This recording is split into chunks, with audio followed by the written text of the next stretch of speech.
हिंद दोस्तों, सभी भाइयों को नमस्कार। मेरे साथ आप लोग देख रहे हैं एक माननीय भूजा व्यक्ति मेरे साथ आज इसी मैक्स हॉस्पिटल में एक ही रूम में किसी इलाज करने के लिए हम एकत्रित हुए। परंतु ये जो सज्जन है सर CL शर्मा जी, जिन्होंने 5 साल अपनी राष्ट्रीय सुरक्षाओं में अपने जीवन को व्यतीत किया। आज हम उनसे बात करेंगे कि उन्होंने इस समय के दौरान कैसे हमारा जो राष्ट्रीय सुरक्षा आर्मी संगठन में भर्ती हुआ और उन्होंने किस तरह वहां पे काम किया, तो इसके बारे में बताएंगे। तो स्वागत खोज दावेश ने, आप ये बताइए सर कि आप कब भर्ती हुए थे फोर्स में? 3 जुलाई 1963। तो उस समय आपको भर्ती होने के लिए आपका कोई क्वालिफिकेशन वगैरह नहीं। आप कितने साल वहां नौकरी किए सर? आर्मी एजुकेशन कोर में जो है ग्रेजुएशन लिए जाते थे, ग्रेजुएट लिए जाते थे एटलीस्ट, और उन्हें हवलदार इंस्ट्रक्टर का दर्जा दिया जाता था वहां पे। तो आपका काम था वहां इंस्टीट्यूट में लोगों को सिखलाई देना? हमारा काम ये था कि जो है सिपाहियों को recruit training, first Hindi, first English और मैप रीडिंग की ट्रेनिंग विशेषकर। जिसे मैं आप जानता हूं कि आप उसमें लोगों को मैप्स के बारे में बताते थे, कैसे दुश्मन की दूरी का अंदाजा लगा करके उसमें गोला बरसना, फायरिंग करना, उनकी टारगेट को ढूंढना, ये सब के बारे में आप जानकारी प्रदान करते थे। ऐसा है, मैथमेटिक्स के अंदर एक सब्जेक्ट होता है ट्रिग्नोमेट्री और जो है स्टैटिक्स डायनेमिक्स। प्रोजेक्टाइल होती है, तो जो गोली जो है तोप का गोला हो या राइफल की गोली हो, वो कभी भी सीधी नहीं चलती बल्कि एक प्रोजेक्टाइल बनाती है जिससे एंगल मिल जाए। हाँ, और उसमें हम जो पढ़ाते थे कि किस एंगल से हम कितना मीटर दूरी तय कर सकता हूं, रेंज जो है कितना आएगा। और मैप रीडिंग के अंदर विशेषकर जो पहाड़ी लड़ाई होती हैं, ग्राउंड की जो नॉलेज होनी बहुत जरूरी है। कहीं डेड ग्राउंड होता है, कहीं तो विजिबिलिटी देखनी होती है, तो विजिबिलिटी पढ़ाई जाती है। तो जवान जो है पूर्ण जो है जब होता है कि जबकि मैप रीडिंग की अच्छी ट्रेनिंग प्राप्त कर ले।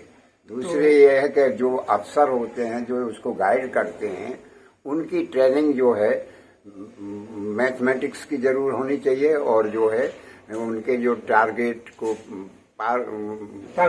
पहुंचने का जो क्षमता है वो होनी चाहिए। जैसे कि आप जानते हैं सर का उम्र अभी करीब लगभग 85 से ज्यादा है, तो आज भी वो अपना देश के लिए अपने जीवन को समर्पित करना चाहते हैं। सर, हम अपनी फोर्स की अंदर की बातें तो आपको भी मालूम है, मुझे भी मालूम है, क्योंकि हम दोनों फोर्स से रिलेटेड है। परंतु आज भी इतना करने के बाद भी हमारा जो सोशल ये समाज व्यवस्था है, इस समाज व्यवस्था सुरक्षाओं के बारे में आज भी जागरूक नहीं है। इसका कारण क्या है? कारण ये है कि जो देश जो है आगे बहुत आगे जाना चाहिए था, नेताओं के कारण और जनता को मोटिवेट प्रेरणा की कमी के कारण और माँ बाप की प्रेरणा ना देने के कारण लोगों में ये जागरूकता नहीं आई। हिटलर ने तो ये कहा था कि अगर मुझे 16 वर्ष के बच्चों की फौज दे दी जाए तो मैं पूरे विश्व को विजय कर सकता हूँ। और जब यहाँ पर जो है इस चीज की कमी है, हालांकि सरकार ने NCC जैसी योजनाएं चलाई, लेकिन वो ज्यादातर जो है कागज पर रह गई और वो नहीं चल पाई। जनता को सबसे पहले बच्चों को स्कूल के अंदर, छोटे बच्चों को स्काउटिंग से लेकर उनके अंदर राष्ट्र के प्रति, मतलब आप ये कहना चाहते हैं कि हमारे बचपन से जो देश के प्रति एक भावना है, देश प्रेम की भावना है, वो कहीं ना कहीं हमारी लोगों में कमियां में, तो इसीलिए हमारी लोग फोर्स में जाने की जो भरा नहीं है भावों से बहती, जिसमें रसधार नहीं, वो हृदय नहीं है, पत्थर है जिसको स्वदेश से प्यार नहीं। बच्चों के अंदर भावना की कमी है। अगर बच्चों को मोटिवेट किया जाए और उनको प्रेरणा दी जाए तो देश के अंदर सुरक्षा की भावना जागृत होगी।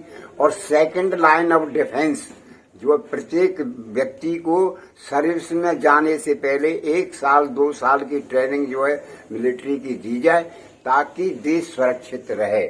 और व्यक्तियों के प्रति मैं ये कहना चाहूंगा कि जो व्यक्ति सुरक्षा में लगे हुए हैं वो उनका सम्मान करें और नेतागण अपनी आदतों को सुधारें। जैसे कि आप लोग जान रहे हैं, आप लोग सुन रहे हैं, हमारा चार जी बता रहा है, देश का सबसे बड़ी बात ये है कि हमारा जो समाज व्यवस्था, इस समाज व्यवस्थाओं में आज भी हमारे लोग कहीं ना कहीं सैनिकों के प्रति एक अच्छे भावना नहीं रखते, जिनके कारण आज हमारा परिवार, घर की जो अभिभावक है, उन्होंने फोर्स में अपने लड़के को, अपने बच्चे को भेजना नहीं चाहते। तो हम आपसे ये रिक्वेस्ट करना चाहूंगा कि मेरे प्रिय देशवासियों, कि आप अपनी परिवार में बचपन से ही अपनी देश की प्रति एक देश प्रेम की भावना जगा के रखिए, जिससे हमारे आने वाला पीढ़ी कहीं ना कहीं देश प्रेम से प्रेरित होकर के इस देश के लिए अपनी कुछ कर दिखाने की एक जज्बा रखे, जिससे हमारा देश दुश्मनों से सदा सुरक्षित रहे। आप क्या कहना चाहेंगे हमारी? मैं यही कहना चाहूंगा कि देश प्रेम सबसे बड़ा काम है, और बच्चों के अंदर देश प्रेम की भावना से बच्चे ओतप्रोत होने चाहिए। और मैंने अपने जीवन में जब शिक्षा दी है तो सबसे पहला चीज यही रखी है, स्वदेश प्रेम की भावना। स्वाभिमान जब ही आएगा जबकि जो है हम लोगों पर हावी होंगे और देश की सुरक्षा के लिए सक्षम होंगे। ये कहीं ना कहीं सर सरकार भी हमारा इसमें दसी है। यस। सरकार भी जो व्यवस्था देना चाहिए वो व्यवस्था सरकार आज तक नहीं दी है। सरकार व्यवस्था करे, और सरकार जो है उसको ये न सोचे कि हमें कहाँ फायदा होगा। जो इसके संचालक हैं वो देश प्रेम की भावना से ओतप्रोत होकर के उन योजनाओं को ईमानदारी के साथ, कर्तव्य निष्ठा के साथ जो है चलाएं, तभी जो है देश के अंदर सुरक्षा की भावना जागृत होगी और देश सुदृढ़ होगा। जिस देश का किसान और शिक्षक और सैनिक समृद्ध होंगे, सक्षम होंगे, वो उस देश को हराने वाला कोई भी नहीं हो सकता। बहुत बहुत धन्यवाद। आप लोगों ने बहुत देर से हमारे सार जी का बात सुने हैं कि इस बातों को आप लोग ने अमल में लाइए। मैं इस चैनल के माध्यम से पूरे देशवासियों को, पूरे सरकार को ये अपील करना चाहूंगा कि आप लोग भी इस तरह लोगों के मन में देश की प्रति जो एक प्रेम है, उस देश प्रेम को जगा के रखिए, ताकि हम अपने आप को सुरक्षित रखें और सुरक्षा के बारे में लोगों को जागरूक करते रहिए। जय हिंद।